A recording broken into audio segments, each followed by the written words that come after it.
أما بعد فأعوذ بالله من الشيطان الرجيم بسم الله الرحمن الرحيم الرجال قوامون على النساء بما فضل الله بعضهم على بعض وبما أنفقوا من أموالهم فالصالحات قانتات حافظات للغيب بما حفظ الله واللاتي تخافون نشوزهن فعظوهن واهجروهن في المضاجع واضربوهن فإن أطعنكم فلا تبغوا عليهن سبيلا إن الله كان عليا كبيرا رب اشرح لي صدري ويسر لي أمري واحلل عقدة من لساني يفقهوا قولي قال الله تبارك وتعالى في شان حبيبه مخبرا وآمرا إن الله وملائكته يصلون على النبي يا أيها الذين آمنوا صلوا عليه وسلموا تسليما اللهم صل على سيدنا ومولانا محمد وعلى آل سيدنا وأصحاب سيدنا ومولانا محمد وبارك وسلم وصلوا عليه صلاة وسلاما عليك يا سيدي يا رسول الله وعلى آلك وأصحابك يا سيدي يا حبيب الله الصلاة والسلام عليك يا سيدي يا رحمة للعالمين وسلم عليك وعلى آلك وأصحابك يا سيدي يا خاتم النبيين۔ اللہ رب العزت کی حمد و ثنا حضور نبی رحمت شفیع امت جان کائنات خاتم النبیین صلی اللہ تعالی علیہ وسلم کی ذات اقدس پر درود و سلام عرض کرنے کے بعد دعا ہے خلاق کائنات مجھے کلمات حق کا قرآن و سنت کی روشنی میں بیان کرنے کی توفیق عطا فرمائے۔ اللہ ہم سب کو سننے کی، سمجھنے کی، اس پر عمل کرنے کی توفیق عطا فرمائے۔ اللہ ہمارے گھروں سے نفرتوں کو، جھگڑوں کو اپنے فضل اور اپنی رحمت سے دور فرمائے۔ زندگی مرد کی ہو یا عورت کی ہو، وہ بحیثیت انسان ذہنی سکون چاہتے ہیں۔ دنیا میں کوئی بندہ نہیں چاہتا کہ مجھے سکون نہ ملے، اور سکون ہی سب سے بڑی دولت ہے۔ میں نے ایک جمعہ میں کہا تھا کہ زندگی جس چیز کا نام ہے وہ خوشی ہے۔ جھگڑا، لڑائی، نفرت یہ انسان کے سکون کو تباہ و برباد کر دیتے ہیں۔ پھر دولت بھی کام نہیں آتی جب تک سکون نہ ہو، اور معاشرے میں سکون کا فقدان ہے۔ میاں بیوی جو ایک دوسرے کی زندگی کا سہارا، سکون، ایک دوسرے کی خواہشات کی ضرورت، ایک دوسرے کے معاملات کے ہم خیالات، اور پھر یہ زندگی میاں بیوی کی ایک اعتماد کا رشتہ ہے۔ اعتماد ہے تو میاں بیوی ہیں، اعتماد ختم ہو گیا تو رشتہ ختم ہو جاتا ہے۔ اس اعتماد کو آپ غور سے جملوں پہ غور کریں، اس اعتماد کو بحال رکھنے کے لیے تحمل مزاجی ضروری ہے، دونوں کے اخلاق کا بہتر ہونا ضروری ہے، دونوں کو ایک دوسرے کو سمجھنا چاہیے، مزاج میں، معاملات میں، باتوں میں، محبت کے انداز میں۔ یہ جب تک میاں بیوی ایک دوسرے کو نہیں سمجھ پاتے ان کا نظام کبھی نہیں چلے گا۔ تحمل مزاجی ہے تو نظام چل جائے گا، تحمل مزاجی اگر میاں میں نہیں ہے پھر بھی مشکل ہے، عورت میں نہیں ہے پھر بھی مشکل ہے۔ اور جس دور میں ہم جی رہے ہیں یہ دور ہے موبائل کا۔ پہلے لڑائی جھگڑا ہوتا، خط جاتا، یا 6 ماہ کے بعد، 4 ماہ کے بعد، 2 ماہ کے بعد بات چلی جاتی، اور 1-2 دن کے بعد میاں بیوی کا جھگڑا ختم ہو جاتا، کسی کو خبر ہی نہیں ہوتی۔ جس طرح اب ہمارا سانس آ جا رہا ہے، ادھر بات ہوئی تو اگلے منٹ میں لڑکی نے فون کر دیا۔ بہت سارے جھگڑے، بہت ساری لڑائیاں، بہت ساری برائیاں، بہت ساری طلاقیں، بہت سارے اختلاف، ان کا پیش خیمہ کیا ہے؟ ہمارا موبائل ہے۔ جس گھر میں جتنا موبائل زیادہ اتنا ٹینشن زیادہ۔ پتہ نہیں آپ مجھ سے اتفاق کریں یا نہ کریں، یہ آپ کی مرضی ہے، یہ آپ کو حق حاصل ہے، یہ دین کی بات تو ہے نہیں، یہ بات تو دنیا کی ہے، یہ تو ہمارے سمجھنے کی بات ہے۔ لیکن جہاں تک شب و روز معاشرے میں یہ چیزیں دیکھنے کو سننے کو ملتی ہیں تو یہ چیز اختلاف کا باعث بنی ہے۔ بس آدھے گھنٹے، پونے گھنٹے بعد قریب سسرال ہیں تو بس لڑکی نے فون کیا، وہ فوراً آ گئے۔ تو جب ایسے معاملات ہوں تو پھر کیا ہے؟ حالات سنور نہیں سکتے۔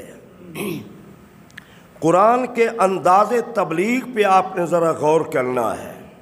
آپ کی ایج 18 کی ہے، 20 کی ہے، 50 کی ہے، 70 کی ہے، کبھی ہم نے قرآن کی جانب غور نہیں کیا۔ آج قرآن میں نے سامنے رکھا ہے، آپ سنیں ذرا، اور بڑے اہم ترین باتیں۔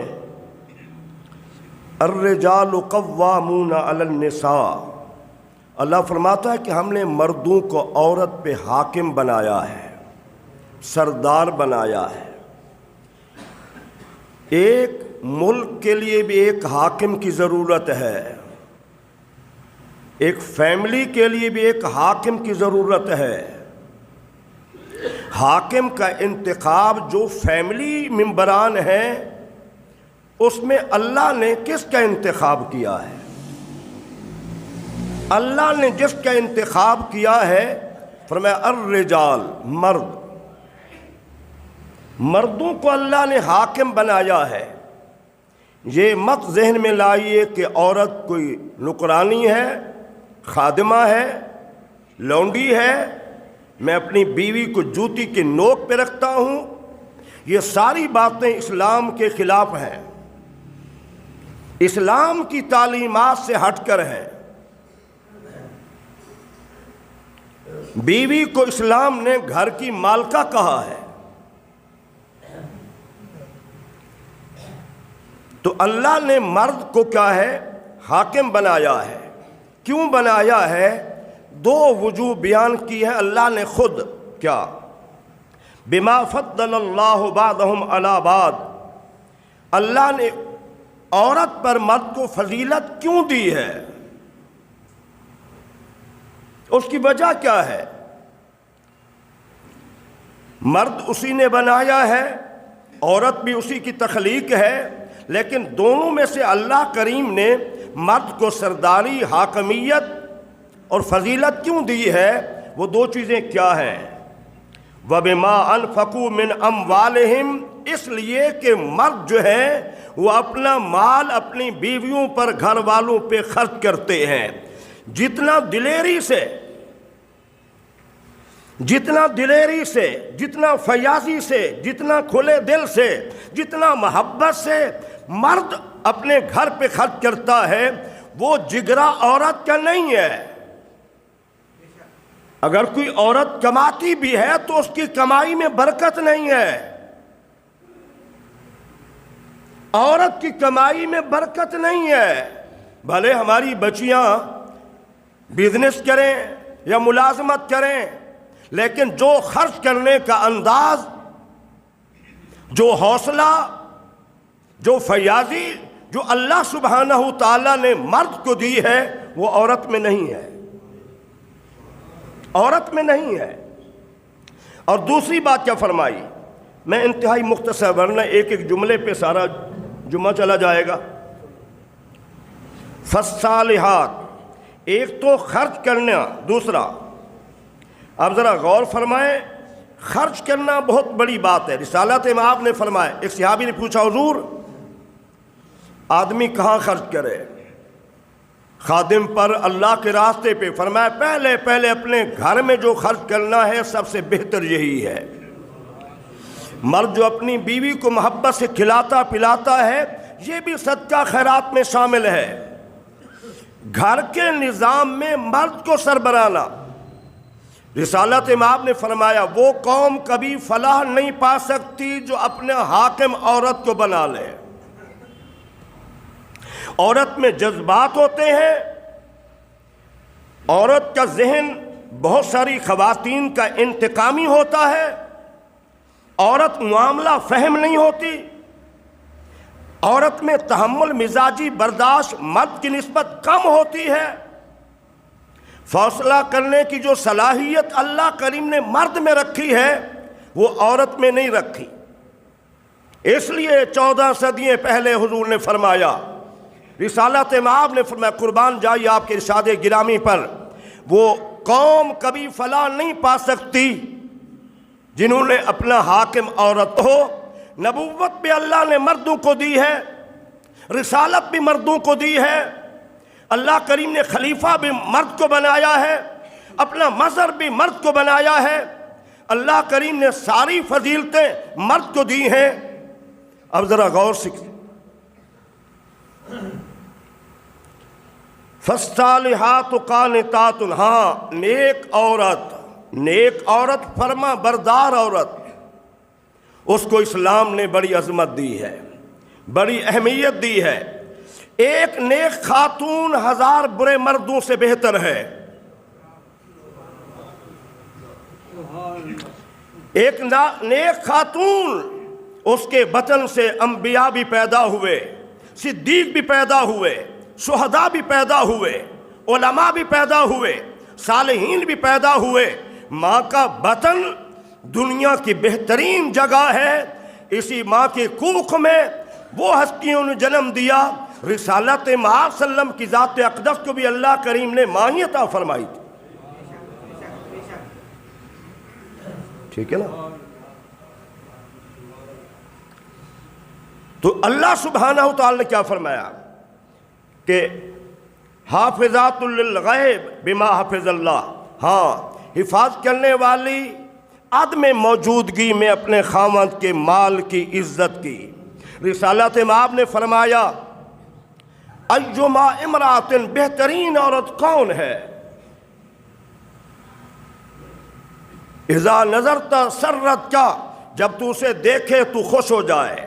اور میاں کو بیوی کو دیکھ کے خوش ہونا چاہیے، کیا دوسری کی بیوی کو دیکھ کے خوش ہوگا؟ اپنی بیوی کو دیکھ کر خوش ہونا چاہیے، رشتے کا انتخاب پہلے سے کرنا چاہیے۔ عرب کے ایک شاعر نے کیا خوب بات کہی ہے، ذرا غور سنیں۔ عرب کا شاعر اپنے جوان بچوں کے درمیان میں بیٹھا ہوا ہے، بات چل پڑی، باپ نے کہا میرے بچوں تم پر میرے احسان اب بھی ہیں اور تمہاری پیدائش سے پہلے بھی میرے احسانات ہیں۔ بچے دنگ رہ گئے، ابا جی ہمیں سمجھ آ رہی ہے، کہ شادی کے بعد ہم پیدا ہوئے، آپ نے ہمیں اچھا تربیت دی، کھلایا پلایا پہنایا، تعلیم دی، معاشرے کا اچھا فرد بنایا، یہ تو بات سمجھ آتی ہے کہ آپ کا احسان ہے۔ شادی سے پہلے کیسے احسان ہے؟ تو اس عرب کے شاعر نے کہا میں نے تمہارے لیے تمہاری اچھی ماں کا انتخاب کیا۔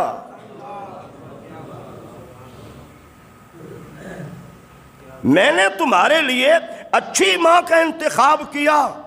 کچھ لوگ بس چھوٹی سی بات دیکھ کر دولت والے ایسے ہیں، شادی کر لیتے ہیں، انجام پھر اچھا نہیں ہوتا۔ نہیں، اسلام میں صورت سے زیادہ سیرت کی اہمیت ہے۔ امام احمد بن حنبل کے سامنے دو بہنوں کا رشتہ پیش کیا گیا، ایک خوبصورت ہے لیکن ایک وہ ہے جس کی آنکھ کا مسئلہ تھا، لیکن کردار، سیرت، اعمال صالحہ میں اس کی زیادہ اہمیت تھی۔ تو وقت کے امام احمد بن حنبل بڑے خوبصورت، بڑے توانا، بڑے خوبصورت چہرے والے اور بڑے قد کے مالک، کہنے لگے جس کا کردار اور سیرت اچھی ہے کوئی مسئلہ نہیں، میں اس سے گزارا کر لوں گا، لیکن کردار اچھا ہونا چاہیے، میرے لیے اسی کے ساتھ شادی کر دو۔ رسالت مآب صلی اللہ علیہ وسلم نے ذرا آپ غور فرمانا، مدینہ منورہ میں عمرہ بھی تھے، لیکن سیدنا علی مصطفیٰ سے حضور نے اپنی بیٹی کا نکاح فرمایا، جبکہ مولا علی کا اپنا گھر نہیں تھا، فروانی نہیں تھی۔ میں نے تو یہاں تک پڑھا ہے سیدہ فاطمہ الزہرا سلام اللہ فرماتی ہیں ہمارے پاس ایک چادر تھی، اللہ اکبر، دن کو اسی پہ اونٹ کے لیے چارہ ڈالتے، وہ چارہ کھاتا چادر کے اوپر ڈالتے، اور رات کو رسالت مآب کی بیٹی فرماتی ہیں رات کو وہی چادر ہم نیچے بچھایا کرتے تھے۔ غور کریں ذرا۔ تو یہاں پر کیا فرمایا؟ حضور نے فرمایا جب تو دیکھے تو خوش ہو جائے، وَإِذَا أَمَرْتَهَا أَطَاعَتْكَ، جب تو اسے کسی کام کو حکم دے تیری فرما برداری کرے، وَإِذَا غِبْتَ، اور جب تو گھر میں نہ ہو، پھر دو چیزوں کی حفاظت کرے، ایک تیری عزت کی حفاظت کرے اور دوسرا تیرے مال کی حفاظت کرے۔ یہ چار باتیں رسالت مآب نے فرمائی۔ وہ عورت بہترین ہے جب دیکھے تو خوش ہو جائے، اسے کام کا کہے تو فرما برداری کرے، تو گھر سے چلا جائے کہیں دوسرے ملک چلا جائے، یا سارا دن مرد باہر رہتے ہیں تو پھر بیوی، اچھی بیوی کی ذمہ داری کیا ہے؟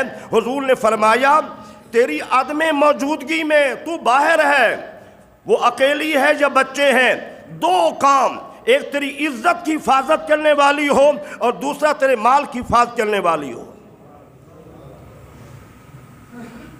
یہ چار کام حضور نے فرمائے۔ اچھا پھر ذرا غور کریں، اب کیا ہے؟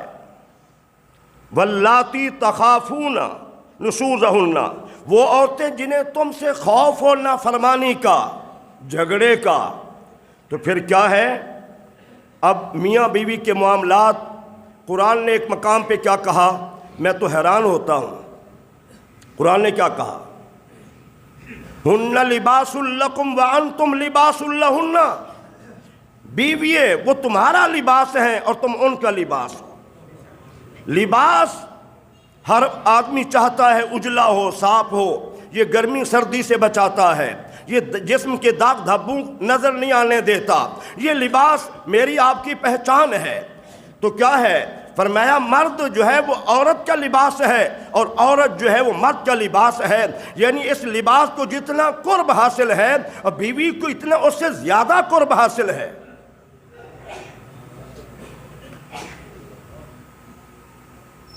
انسان کی عمر زیادہ کیوں نہ ہو، لباس اس کا مستقل رہتا ہے، تو بیوی وہی اچھی ہے جو کیا ہے اپنے مرد کے قریب ہو۔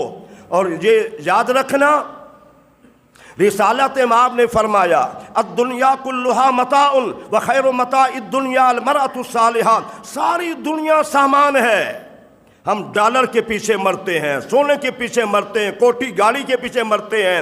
حضور نے کیا فرمایا؟ فرمایا ساری دنیا سامان ہے، لیکن دنیا کا جو بہترین سامان ہے وہ اچھی بیوی ہے۔ اچھی بیوی کو رسالت مآب بہترین سامان قرار دے رہے ہیں۔ ایک صحابی نے عرض کی حضور مجھے پتہ چلے کہ بہترین مال کیا ہے، میں تلاش کروں۔ تو حضور نے کیا فرمایا؟ لسان ذاکر وقلب شاکر وزوجۃ مؤمنۃ تعینہ علی ایمانہ۔ رسالت مآب نے فرمایا بہترین مال کیا ہے؟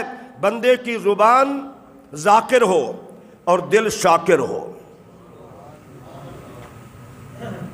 آج ہماری سوچ فکر بدل گئی، ہم نے کہا امیر وہ بندہ ہے جو کروڑوں کا مالک ہے یا جو اربوں کا مالک ہے، وہ امیر آدمی ہے۔ رسالت مآب نے کیا فرمایا؟ امیر وہ ہے جو دل کا امیر ہے۔ جو دل کا امیر ہے اصل میں امیر وہی ہے۔ تو حضور نے فرمایا وقلب شاکر، تمہارا دل شاکر ہو، اپنے دل کے اندر یہ کیفیت پیدا کرو، ہر حال میں شکر، ہر حال میں شکر۔ تیسری بات وزوجۃ مؤمنۃ تعینہ علی ایمانہ، ایسی بیوی جو دین کے معاملے میں معامل ہو۔ وہ گھر میں آئی نیک خاتون، میاں کو نمازی بنا دیا۔ گھر میں خاتون آئی میاں کو تلاوت کرنے پہ لگا دیا۔ گھر میں خاتون آئی میاں کو حلال کمانے کھلانے پہ لگا دیا۔ وہ بہترین دولت ہے۔ اور وہ بیوی آئی تو نماز پڑھتا گئی، نماز تلاوت گئی۔ فیشن کرنا ہے تو حلال سے تو پورا مشکل ہے، حرام کی کمائی کرو، چاہے جھوٹ بولو، چاہے رشوت لو، چاہے سود لو، چاہے کچھ کرو، مجھے تو چاہیے۔ کچھ لوگ بیویوں کی وجہ سے حرام کمانے پہ مجبور ہو جاتے ہیں، میرے زندگی کے مشاہدات آپ بھی جانتے ہیں۔ تو فرمایا رسالت مآب نے کیا فرمایا؟ فرمایا بہترین مال میں سے وہ بیوی جو دین کے معاملے میں اپنے میاں کی مددگار ہو۔ چلو اب یہ بہت ساری باتیں میں چھوڑ رہا ہوں۔ اب کیا ہے؟ اگر اختلافات ہو جائے، جھگڑا ہو جائے، قرآن نے دوسرے مسلمانوں کے متعلق کہا انما المؤمنون اخوہ، ایمان والے بھائی بھائی ہیں، فاصلحوا بین اخویکم، اپنے بھائیوں میں صلح کرا دو۔ پورے قرآن مجید میں توجہ، پورے قرآن مجید میں جو صلح کا انداز خلاق کائنات نے میاں بیوی کے حوالے سے بیان کیا ہے وہ الگ ہے۔ وہاں پوری امت کے بارے میں بھائی دوست لڑ پڑے، کوئی لڑ پڑے، اخویکم، اپنے بھائیوں میں صلح کرا دو، بس بات ختم۔ یہاں ذرا غور کریں، قابل توجہ بات، قرآن کیا کہتا ہے؟ پہلی بات فائزوہن، میاں بیوی میں جھگڑا ہو جائے تو مرد کو چاہیے کہ اپنی بیوی کو سمجھائے یہ کام اچھا نہیں ہے، یہ تیرا طریقہ اچھا نہیں ہے، یہ تیری بات اچھی نہیں ہے، یہ تیرا معاملہ اچھا نہیں ہے۔ سب سے پہلے قرآن کہہ رہا ہے اپنی بیوی کو سمجھاؤ۔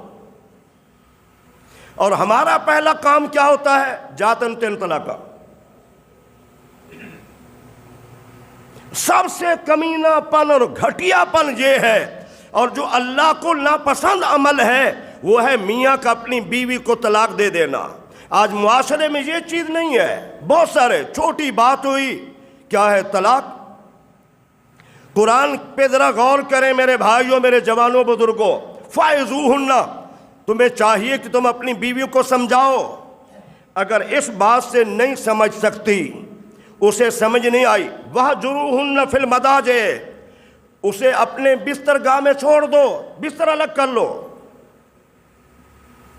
سمجھ آ رہی بات؟ میاں کو اللہ فرما رہا ہے پہلے سمجھانا ہے، نہیں سمجھی سمجھانے سے بستر الگ کر لو، اسے محسوس ہو، احساس ہو میرے میاں نے تعلقات ختم کر دیے ہیں۔ تو قرآن یہ کہتا ہے کہ تعلقات ختم کر دو، بستر الگ کر لو، توجہ ہٹا دو۔ سمجھانا، بستر الگ کرنا۔ تیسری بات وَاضْرِبُوهُنَّ، پھر انہیں مارو۔ آج ماشاءاللہ مریم نواز نے خواتین کو نمبر دے دیا ہے، بس تم نے فون ایک کال کرنی ہے، پھر دیکھو کیسے ہوتا ہے. سوچنے کی بات ہے. بس خاتون نے فون کرنا ہے، ڈالا، وہاں پہنچا ہوگا. گھروں کا بہترین تباہی کا نظام یہ ہے. آپ سمجھدار آدمی ہیں، ذرا آپ غور کریں، مجھ سے آپ زیادہ سمجھدار ہیں.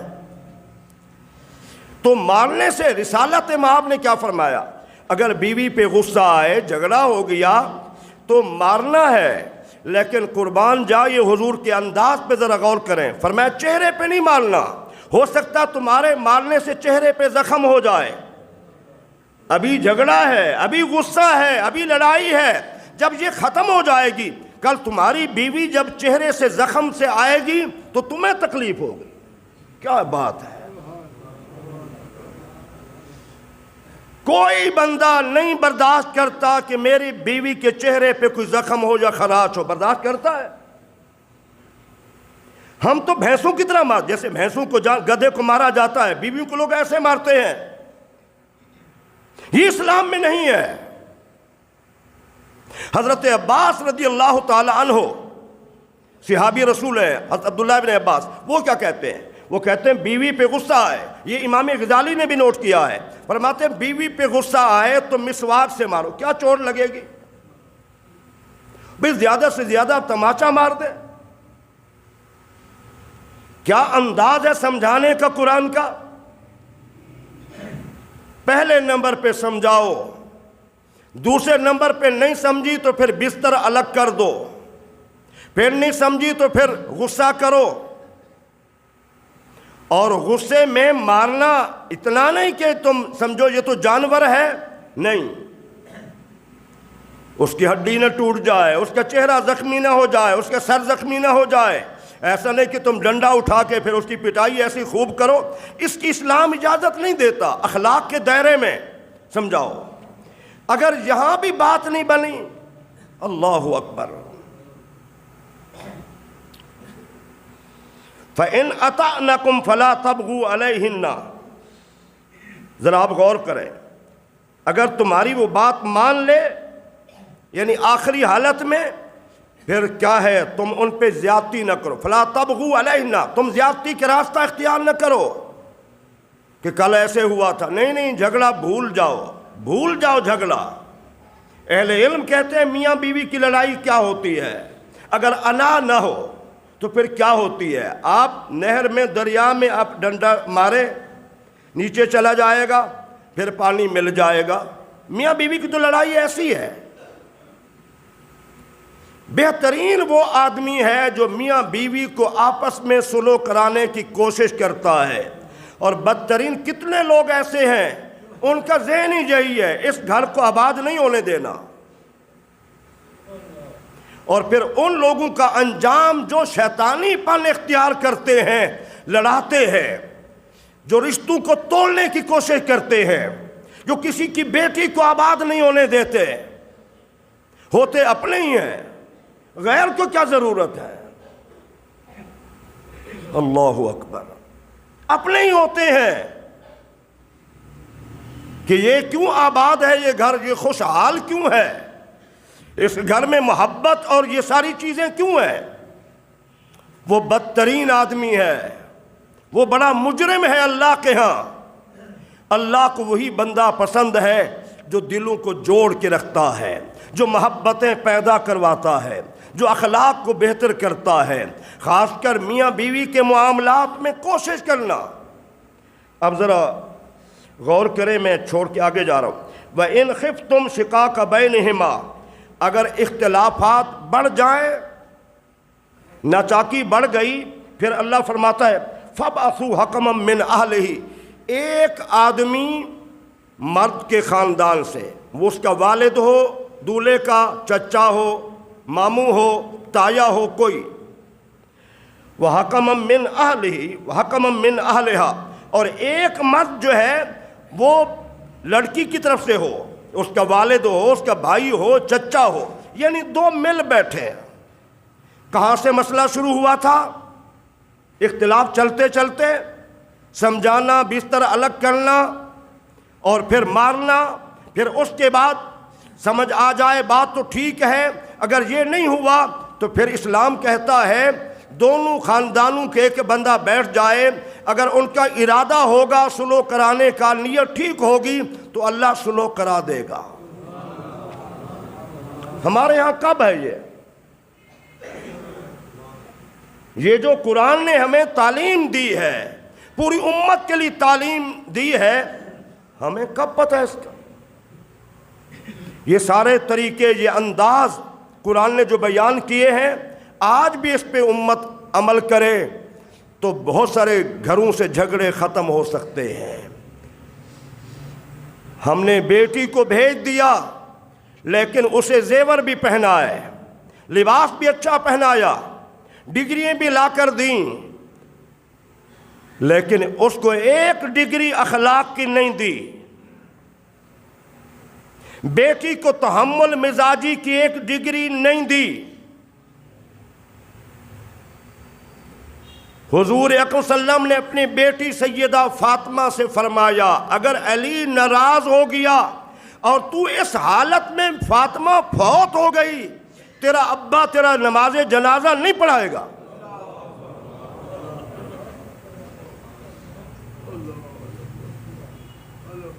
یہ رسالت ماں، اندازہ لگائیں۔ ہم اپنی بیٹی کو اخلاق کی ڈگری نہیں دیتے، تحمل مزاجی کی ڈگری نہیں دیتے۔ جب ہم ایک کی بجائے بیوی دو سناتی ہے تو پھر حالات بگڑتے ہیں، پھر معاملات بگڑتے ہیں۔ رسالت مآب سیدہ کی شادی کرنے کے بعد 3 دن کے بعد اپنی بیٹی کو خود لینے کے لیے گئے۔ مولا علی گھر میں نہیں تھے۔ حضور نے فرمایا بیٹی میں تجھے لینے کے لیے آیا ہوں۔ تربیت دیکھیں ذرا۔ عرض کی ابا جی حضرت علی نہیں ہے، حضرت علی نہیں ہے۔ حضور بیٹھ، نہیں کہا بیٹی میرا کوئی حق نہیں ہے، میں اللہ کا نبی ہوں، میں تیرا والد ہوں، علی کون ہوتے ہیں؟ حضور بیٹھ گئے۔ مولا علی آئے، فرمایا علی میں اپنی بیٹی فاطمہ کو لینے آیا تھا، میری بیٹی نے کہا کہ تم نہیں ہو، حضور آپ لے کے چلے جاتے ہیں۔ حضور نے فرمایا تیری اجازت ضروری ہے۔ ہم اپنی بیٹی کو ایک ڈگری یہ بھی دے دیں تو گھر ویران نہیں ہوں گے، گھر نہیں اجڑیں گے۔ آج تو کتنے واقعات میرے سامنے مسائل پوچھنے لوگ آئے، بیوی نے کہا طلاق دے چھڑ، تیرے کو غیرت ہے طلاق دے چھڑ۔ اندازہ لگے کرنے کی بات ہے۔ اور بہت ساری باتیں جب آپ سناتے ہیں بڑا دل دکھتا ہے۔ تو میرے بھائیوں، زندگی محبت کا نام ہے، اخلاق کا نام ہے۔ اللہ کریم نے پورے قرآن مجید میں جو سلو کا انداز سلو کرانے کا میاں بیوی کے حوالے سے ہے اور کسی میں ایسا نہیں ہے۔ اللہ مجھے صحیح اور آپ کو اس پر عمل کرنے کی توفیق عطا فرمائے، آمین۔